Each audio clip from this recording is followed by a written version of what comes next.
Hello everyone, I am Neil Kumar, your biology teacher. Hope you are doing great. This is the second lecture video of excretory products and their eliminations. In this video, we will discuss about the structural and functional unit of kidney, that is nephron. So the function of the kidney is to purify the blood, and the kidney take the blood from the renal artery and it purify the blood, and purified blood comes out from the renal vein. The question is, how kidney purify the blood? Well, the kidney purify the blood because it contains the nephron, and nephron, how it is going to do this? So we have to examine the structure of the nephron. So in this video we will discuss the structural and details of nephron. In the next video we will discuss the mechanism and different problems regarding with the nephrons. Okay, so let's get started. Nephron, अगर हम nephron के structure के बारे में अगर देखें तो nephron दो चीजों से मिलकर बना हुआ है, और वो दो चीज कौन कौन सी है? एक तो है रीनल कॉर्पुसल्स और दूसरा है रीनल ट्यूब्यूल। रीनल कॉर्पुसल्स क्या है उसको हम देखते हैं। रीनल कॉर्पुसल्स एक कैप्सूल है और उस कैप्सूल के अंदर आर्टरी अंदर गई हुई है, और जो आर्टरी अंदर गई हुई है वो कैपिलरीज के फॉर्म में है। तो इसके अंदर आर्टरी गई हुई है और आर्टरी यहां पर कैपिलरी जो है वो बना देती है, और यहां पर जो कैपिलरी बनती है उसका एक स्पेसिफिक नेम है, और इसका जो स्पेसिफिक नेम है हम उसको कहते हैं ग्लोमेरुलस।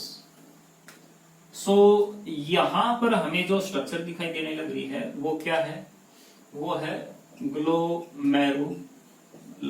ग्लोमेरुलस क्या है? कैपिलरी है भाई, कैपिलरी है जो कहां प्रेजेंट है? कैप्सूल के अंदर प्रेजेंट है, और उस कैप्सूल का नाम क्या है?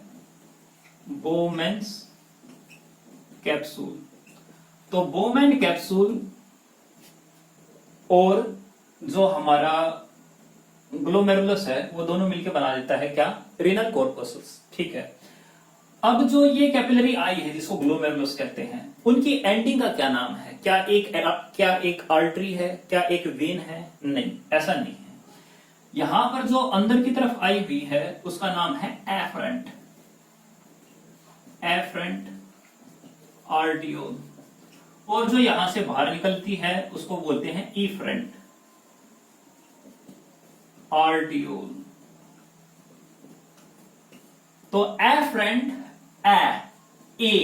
ए अराइवल, अराइवल यानी कि किसी टिश्यू के अंदर कोई अगर अराइव आई हो, यानी कि अभी पोची हो, तो उसको हम कहते हैं एफरेंट। तो एफरेंट आर्टियोल यानी कि एक इस टाइप की छोटी आर्टरी है जो अभी ऑर्गन के अंदर आई है। ई फ्रंट, समझने के लिए बताने लग रहा हूं, ई सेपरेट कर लो इस ई को। इस ई का क्या मतलब है? यहाँ पे ए को सेपरेट कर दो, यहाँ को ई को, समझने के लिए है, एक्चुअल में कोई सेपरेशन करना नहीं है। ई को समझो आप एग्जिट से, एग्जिट यानी बाहर निकलना। ऑर्गन से अगर कोई आर्टरी बाहर निकलती है तो उसको बोल देते हैं ई फ्रंट, क्योंकि उसका साइज का जो छोटा है तो इसी वजह से हम उसको क्या देखते हैं? ई फ्रंट आर्टियोल। तो जो एफरेंट आर्टियोल है और जो ई फ्रंट आर्टियोल है, जनरली आर्टरी और वेन के अंदर क्या होता है? लेट्स से ये अपना एक हार्ट है और इस हार्ट से एक ब्लड वेसल गई है जिसका नाम है आर्टरी, और फिर उसके बाद में कैपिलरी जो है वो बन जाती है, और जो कैपिलरी बनती है उसके बाद में बन जाती है वेन, और जो वेन बनती है वो फाइनली उसको पहुंचा देती है कहां पे? हार्ट के पास जो पहुंचा देती है। नॉर्मली एक सर्कुलेशन इसी टाइप का होता है, बट जो हमारी कैपिलरी है उसके अंदर क्या होता है? यहां से मटेरियल निकलता है, कहां पे जाता है? टिश्यू के पास पहुंचता है, और टिश्यू बदले में कोई वेस्ट जो है वो अंदर भेज देता है, और वो जो वेस्ट है वो वेन से होता है, वो अल्टीमेटली हार्ट तक पहुंचता है। लेकिन यहाँ पर ऐसा होता नहीं है। यहाँ पर जो मटेरियल बाहर निकल जाता है, कुछ वेस्ट इसके अंदर जाता नहीं है। इसका मतलब क्या है? आर्टरी जो है आर्टियोल में कन्वर्ट तो हो गई है, लेकिन आर्टियोल में कन्वर्ट होने के बाद भी कुछ वेस्ट उसके अंदर गया नहीं है।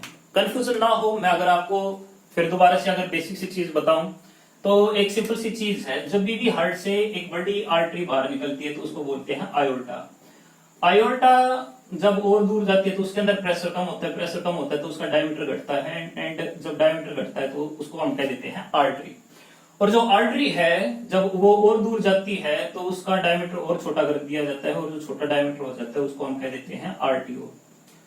तो यानी कि साइज जब छोटा होता चला जाता है तो उसका अलग अलग नाम जो है वो आ जाता है। लेकिन अगर हम यहाँ पे देखें, अंदर जो गया है और बाहर जो गया है वो दोनों जो है आर्टियोल ही है। आर्टियोल इसी वजह से ही है क्योंकि कोई भी मेटेरियल कैपिलरी से बाहर तो निकल गया है लेकिन कुछ भी वेस्ट जो है उसके अंदर गया नहीं है। क्योंकि उसके अंदर नहीं गया है इसी वजह से यहाँ पर दोनों जगह आर्टरी जो है वो बनी हुई है। तो ये एनास्टोमस टाइप का अरेंजमेंट जो है वो बना हुआ है। रीनल आर्टरी जो है यानी कि एफरेंट आर्टरी किससे आई होगी? वेल जो एफरेंट आर्टियोल जो है वो आई होगी हमारे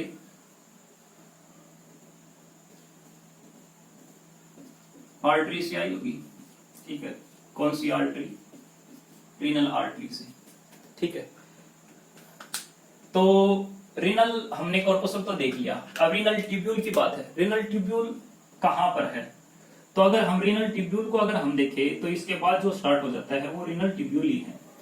और रीनल ट्यूब्यूल जो है वो कुछ इस टाइप से है कि यहां से जब ये बाहर निकलता है तो इसके अंदर काफी सारे फोल्ड जो है वो देखे जाते हैं। एंड जब ये और आगे बढ़ता है तो इसके अंदर एक छोटा सा लूप जो है वो देखने को मिलता है।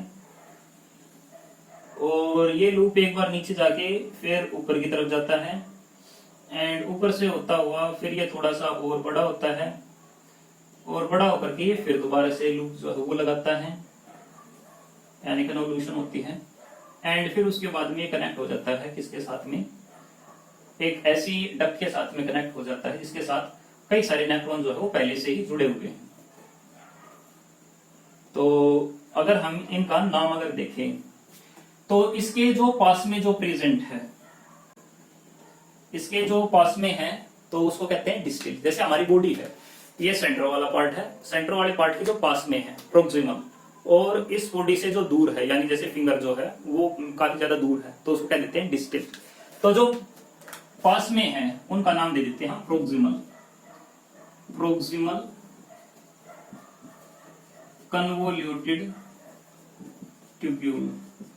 और जो दूर की तरफ है और जो काफी ज्यादा घुमा हुआ है हम उसको नाम दे देते हैं क्या? Distal convoluted tubule. बीच में एक लूप जो है वो रहेगा, उसका नाम है लूप ऑफ हैन। ठीक है जी। इसके साथ में एक ये डक्ट है उसको हम कहते हैं कलेक्टिंग डक्ट। सो ये पार्ट तो हो गया हमारा रीनल कॉर्पसल का, और ये नीचे वाला जितना भी पार्ट है वो किसका पार्ट है? रीनल ट्यूब्यूल का है। ठीक है जी। रीनल ट्यूब्यूल के अंदर क्या क्या आ जाता है? नंबर 1 भी प्रोक्सिमल कन्वोल्यूटेड ट्यूब्यूल, दूसरा लूप ऑफ हैनली, तीसरा distal converted tubule, and ultimately collecting duct जो है वो आ जाता है।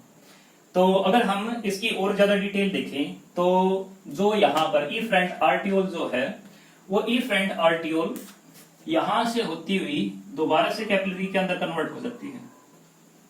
और यहां पर जब कैपिलरी के अंदर कन्वर्ट होती है तो इसके चारों तरफ जो है वो व्रैप हो रखी है। और जब ये इसके चारों तरफ व्रैप होती है तो ढेर सारी ब्रांचेस के अंदर जो है इनके अंदर डिवीजन स्टार्ट हो जाता है। तो अगर इनके अंदर ढेर सारी ब्रांचेस अगर बनती है तो इनका एक नेटवर्क सा बनता है। तो इसका मतलब ये है तो कैपिलरी, और ये जो कैपिलरी हैं ये कैपिलरी व्रैप किए हुए हैं किसको? इसको व्रैप किए हुए हैं नेफ्रॉन को।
तो इस तरीके से नेटवर्क बना के एक स्ट्रक्चर जो है वो बन जाती है। ठीक है, तो यहाँ पर दो अलग अलग कैपिलरी जो है वो बनी हुई है। दो कैपिलरी कौन कौन सी है? एक तो वो जो है लूप ऑफ हेनली के जो है वो लगी हुई है। जो लूप ऑफ हेनली को लगी हुई है उसको बोलते हैं हम वासा रेक्टा या फिर वासा रेक्टम। और जो बाकी जगह जो लगी हुई है उसका नाम है पेरी ट्यूब्यूलर कैपिलरी। तो इसका मतलब एक कैपिलरी तो यहां पर है जिसका नाम है ग्लोमेरुलस, एंड फिर यहां पर कैपिलरी है जिसको बोलते हैं पेरीट्यूबुलर कैपिलरी, फिर एक तीसरी कैपिलरी है जिसका नाम है वासा रेक्टम। ठीक है, एंड इसकी एक ब्रांच जो है यहां से बाहर निकली हुई है, और जो ब्रांच यहां से बाहर निकली हुई है वो कौन सी है? वो है भाई हमारी वेन्यूल। एंड जो वेन्यूल है वो फिर कनेक्टेड है किसके साथ में?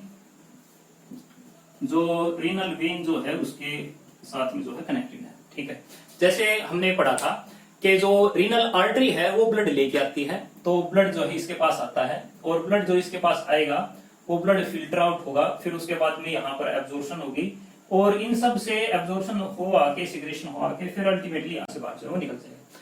तो सबसे इंपॉर्टेंट पहली चीज तो यही है कि एक तो आपको डायग्राम बनाना जो है वो आना चाहिए। नेटवर्क चाहे कैसा भी बना दो कोई दिक्कत नहीं है, लेकिन आपको जो है इसी चीज की जो है प्रैक्टिस करनी है। अब उसके बाद हम आगे की चीज करते हैं।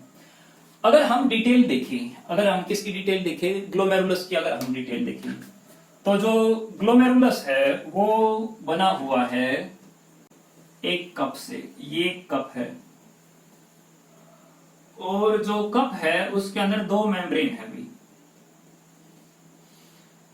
एक तो इसके बाहर वाली मेम्ब्रेन है,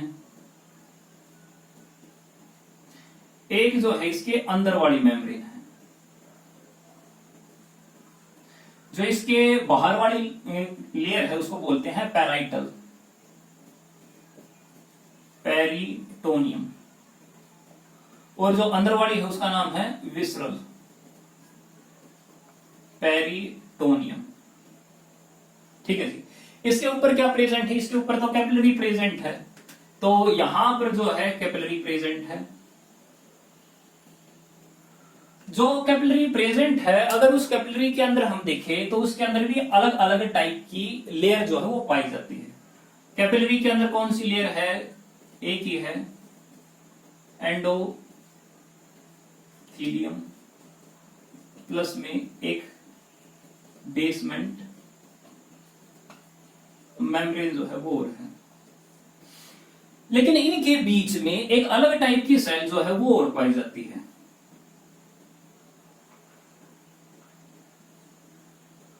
जो इसको सपोर्ट किए हुए हैं, जो अल्टीमेटली इसको फिल्टर आउट करने में हेल्प करती है। जो ये अलग टाइप की सेल होती है उनका नाम है पोडोसाइट।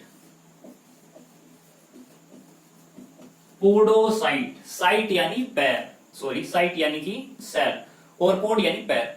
फिंगर लाइक यानी फुट लाइक प्रोजेक्शन जो है बाहर निकले हुए हैं किसी के, तो हम उसको कहते हैं पोडोसाइट। पोडोसाइट का काम क्या है? मेनली इसका काम यही है कि ये होल्ड रखने में जो है हेल्प करती है। जो प्रेशर ब्लड का आता है तो उसको टॉलरेट करने में हेल्प करती है। क्योंकि ये कैपिलरी है, तो कैपिलरी है तो इसके बीच में स्पेसेस तो होंगे, क्योंकि कैपिलरी का मेन काम क्या होता है?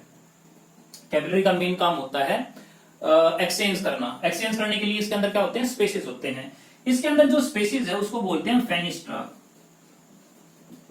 और फेनिस्ट्रा जो है उसका स्पेस रिलेटिवली ज्यादा होता है as compare to normal capillary. वैसे भी ये नॉर्मल कैपिलरी है नहीं, क्योंकि नॉर्मल कैपिलरी का एक एंड जो है आर्टरी का होता है और एक एंड जो है वो वेन का होता है, लेकिन इसके अंदर दोनों जो है आर्टरी के हैं यानी आर्टियोल के हैं। इसी वजह से ये नॉर्मल नहीं है, और इसके अंदर स्पेसेस रिलेटिवली ज्यादा है। तो प्रेशर ज्यादा होने की वजह से उसको होल्ड करने के लिए जो स्ट्रक्चर जो है वो मेंटेन रह सके, तो यहाँ पर पोडोसाइट जो है वो प्रेजेंट होती है। ठीक है जी, आगे बढ़ते हैं। अगर हम इसके अंदर की सेल को देखें कि सेल जो है वो कैसी है, तो सेल का जो साइज है वो क्यूबोइडल है। यहां पर क्यूब जैसी स्ट्रक्चर जो है यानी सेल जो है वो प्रेजेंट है, और जो सेल प्रेजेंट है उसके पास कई सारी विलाई जो है वो प्रेजेंट है। अगर हम यहां पर जो प्रेजेंट सेल है अगर मैग्नीफाइंग करें, तो मैग्नीफाइंग करने के बाद हम देखेंगे कि एक क्यूबोइडल सेल है, और उस क्यूबोइडल सेल के अंदर कई सारी फिंगर लाइक प्रोजेक्शन है। नॉर्मली फिंगर लाइक प्रोजेक्शन का काम होता है सरफेस एरिया बढ़ाना, तो जरूर यहाँ पे भी कोई सरफेस एरिया बढ़ाता होगा, बिल्कुल सरफेस एरिया बढ़ाता है। एज वी से दिस इज ए ट्यूब्यूल, और ट्यूब्यूल के बीच में स्पेस होता है, एक होल होता है, एक लुमेन होता है, एंड लुमेन के चारों तरफ जो सेल पाई जाती है वो सिलिएटेड है, विलाई जो है वो प्रेजेंट है। तो ऐसी जो सेल है वहां पे माइक्रो विलाई जो है वो जुड़े हुए हैं, एंड ये क्यूबॉइडल एपिथेलियम है, और इस क्यूबॉइडल एपिथेलियम के अंदर एक न्यूक्लियस है, और न्यूक्लियस को सराउंड करने के लिए यहाँ पर साइटोप्लाज्म है। लेकिन अगर हम उस साइटोप्लाज्म के अंदर देखें तो उसमें कुछ खास चीज है, और वो खास चीज क्या है, इसके अंदर जो माइटोकॉन्ड्रिया है ना वो काफी ज्यादा है। तो इसके अंदर अगर हम देखें तो माइटोकॉन्ड्रिया काफी ज्यादा पाई जाती है। तो अगर माइटोकॉन्ड्रिया यहाँ पर ज्यादा है, व्हाट इट मींस, एनर्जी जो है वो ज्यादा होगी, और एनर्जी ज्यादा कहां पर चाहिए होती है, जहां पर कोई ना कोई एक्शन ज्यादा होता है। तो यहाँ पर एक्शन किस चीज का ज्यादा होगा, वेल यहाँ पर एक्शन ज्यादा होता है एब्जॉर्प्शन का। तो हम देखेंगे कि इसके अंदर रीअब्जॉर्प्शन किस तरीके से होता है, बट इसके अंदर चूंकि माइटोकॉन्ड्रिया ज्यादा है तो इसी वजह से एनर्जी ज्यादा होती है, और एंड इसी वजह से रीअब्जॉर्प्शन जो है यहाँ पर ज्यादा होता है। बाकी हम जब करेंगे ये जो पता चल रहा है, आपको इतना पता होना चाहिए हमारा जो पीसीटी वाला पार्ट है वहां पर माइक्रोविलाई जो है क्यूबॉइडल सेल पाए जाते हैं, उसके अंदर माइटोकॉन्ड्रिया ज्यादा है। लेकिन अगर हम और नीचे देखते हैं, यानी कि अगर हम इन लिम्ब को देखें, ये नीचे की तरफ जाने लग रही है तो ये डिसेंडिंग लिम्ब होगी, और ये ऊपर की तरफ जाने लग रही है तो ये एक असेंडिंग लिम्ब होगी। अगर हम इनके अंदर की सेल देखते हैं तो इनके अंदर की जो सेल है वो स्लाइटली क्यूबॉइडल तो है, लेकिन उसके अंदर विलाई रिलेटिवली काफी ज्यादा छोटे हैं, ठीक है, और माइटोकॉन्ड्रिया भी काफी ज्यादा फ्यू है, ज्यादा जो है वो प्रेजेंट नहीं है। सेम अगर यहाँ पर देखें तो यहाँ पर भी ऐसा है कि इसके अंदर की भी जो सेल होंगे उनके अंदर भी जो सेल है वो क्यूबॉइडल तो है, बट उसके अंदर विलाई छोटे और माइटोकॉन्ड्रिया उसके अंदर काफी ज्यादा कम है। लेकिन जब यहां पर आते हैं तो यहाँ के जो सेल होते हैं, तो यहाँ के जो सेल हैं वो क्यूबॉइडल है, विलाई प्रेजेंट है, न्यूक्लियस भी है, और माइटोकॉन्ड्रिया अगर देखें तो माइटोकॉन्ड्रिया रिलेटिवली इनसे ज्यादा है, लेकिन इतनी ज्यादा नहीं है जितने ज्यादा पीसीटी के अंदर है। यानी कि एनर्जी का काम यहाँ पर भी होता है, ज्यादा होता है, पर उतना ज्यादा नहीं होता जितना ज्यादा यहाँ पर होता है। सेम यहाँ पर कि माइटोकॉन्ड्रिया थोड़ी ज्यादा है पर उतनी ज्यादा नहीं है जितनी ज्यादा इसमें है। तो कुल मिलाकर एक सीधी सी बात है कि एनर्जेटिक जो पावर हाउस है वो एक्चुअल में पीसीटी है और दूसरे पार्ट पे नहीं है। हमारी किडनी के अंदर ढेर सारे नेफ्रॉन जो है वो पाए जाते हैं, और ढेर सारे नेफ्रॉन यहाँ पर भी जुड़े हैं, यहाँ पे भी, यहाँ पे भी। तो एक कलेक्टिंग डक्ट के अंदर कई सारे नेफ्रॉन जो है वो जुड़े हुए हैं, जिसके अंदर ब्लड का प्लाज्मा आता है, फिल्टर होता है, रीअब्जॉर्प्शन होता है, सिक्रीशन होता है, और अल्टीमेटली यूरिन जो है यहाँ से निकलता है। यहाँ से निकलने के बाद में जो मटेरियल है वो जाता है डक्ट ऑफ बिलिनी, एंड फिर रीनल पैपिला के पास जाता है, और रीनल पैपिला से उसके बाद में minor calyx, major calyx, and फिर उसके बाद में यूरेटर तक जो है वो पहुंच जाता है। तो अगर हम इसको और ज्यादा डिटेल के अंदर देखें तो ये तो आपको समझाने के लिए था, इसकी एक डिफरेंट स्ट्रक्चर भी है जो आपको याद रखनी चाहिए। और जो डिफरेंट स्ट्रक्चर है वो ये है कि जो हमने ये डीसीटी बनाया है वो डीसीटी एक्चुअल में यहां पर नहीं है। जो डीसीटी है वो एक्चुअल में लूप लगाए हुए हैं, और लूप लगा के कहां पर आया हुआ है, लूप लगा के ये आया हुआ है हमारे इस एरिया के अंदर, यानी कि ग्लोमेरुलस कैप्सूल जो है उसके ऊपर जो है आया हुआ है। और यहां पर जो ये पार्ट आया हुआ है डीसीटी का, ये डीसीटी है, ये एक्चुअल थिंग है। वो पहले वाली क्यों बनाई थी, ताकि कंफ्यूजन ना हो, समझ में जो है वो आ जाए। तो नॉर्मली तो इसके अंदर सेल पाए जाते थे कैसे, क्यूबॉइडल, लेकिन यहाँ जो ये वाला पार्ट है, ये वाला स्पेशली जो पार्ट है वो क्यूबॉइडल नहीं है, उसके अंदर सेल पाए जाते हैं। और वो सेल कैसे हैं, कोलुमनार सेल है। और जो कोलुमनार सेल है वो यहाँ पर एक डिफरेंट टाइप की सेल जो है वो कैरी किए हुए हैं, जिनका नाम है मैक्यूला डेंसा। मैक्यूला डेंसा के अंदर कीमो रिसेप्टर जो है वो प्रेजेंट है, यानी कि केमिकल स्टिमुलस जो को जो है सेंस कर सकते हैं। केमिकल स्टिमुलस को अगर सेंस कर सकते हैं तो उससे फायदा क्या है। तो अगर हम यहाँ पर नीचे की तरफ देखें तो जो ई फ्रेंड और एफ फ्रेंड आर्टियोल है उसके पास कुछ नोड लाइक स्ट्रक्चर है। जो ये नोड लाइक स्ट्रक्चर है हम उसको बोलते हैं juxta glomerular, glomerular cell. Juxta glomerular जो सेल है उसके पास एक अलग चीज जो है वो पाई जाती है, और वो अलग चीज क्या है? रेनिन। रेनिन एक हार्मोन है जो रिक्वायर्ड होता है जो फिल्ट्रेशन प्रोसेस है, यानी यूरिन कितना बनेगा कितना नहीं बनेगा उसको रेगुलेट करने के लिए।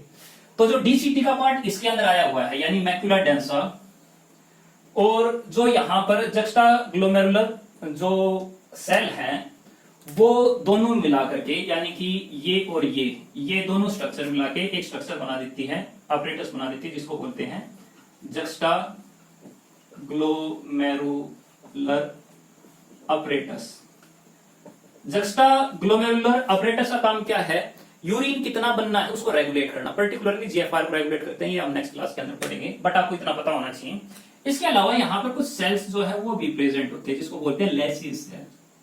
लेसी सेल कॉन्ट्रैक्ट और रिलैक्स कर सकते हैं, जिसकी वजह से ये रेगुलेट करते हैं कि कितना ब्लड जो है वो अंदर जाएगा और कितना जो है वो बाहर जाएगा, जिससे कि जीएफआर यानी कि ग्लोमेरुलर फिल्ट्रेशन रेट जो है वो कंट्रोल होता है, जिसके बारे में हम आगे जो है पढ़ेंगे। पर कुल मिला के यूरिन कितना बनेगा कितना नहीं बनेगा ये इसके द्वारा जो है डिटरमाइन होता है। सो आई होप आपको जो है ये थोड़ा सा जो है समझ में आएगा। इस वीडियो को 2 बार देखें, ठीक है, एंड अपनी बुक से जो है डायग्राम बनाएं। एक छोटा सा टॉपिक जो है वो और कवर कर लेते हैं।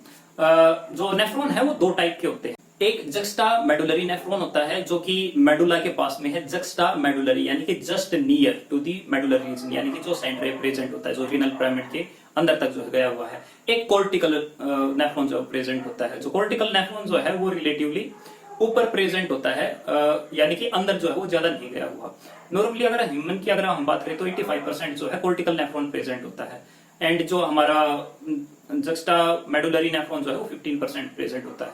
जक्स्टा मेडुलरी जो है वो काफी नीचे तक गया हुआ है, उसके अंदर लूपोफाइली काफी ज्यादा बड़ा होता है, साथ में वासा रेक्टम जो है वो भी वहां पे प्रेजेंट होती है। लेकिन अगर हम कंपैरिजन करें हमारे जो कॉर्टिकल नेफ्रॉन है उसके अंदर जो है ये छोटा होता है रिलेटिवली, वासा रेक्टा जो है वहां पे ऐसा फंक्शन जो है वो नहीं होती।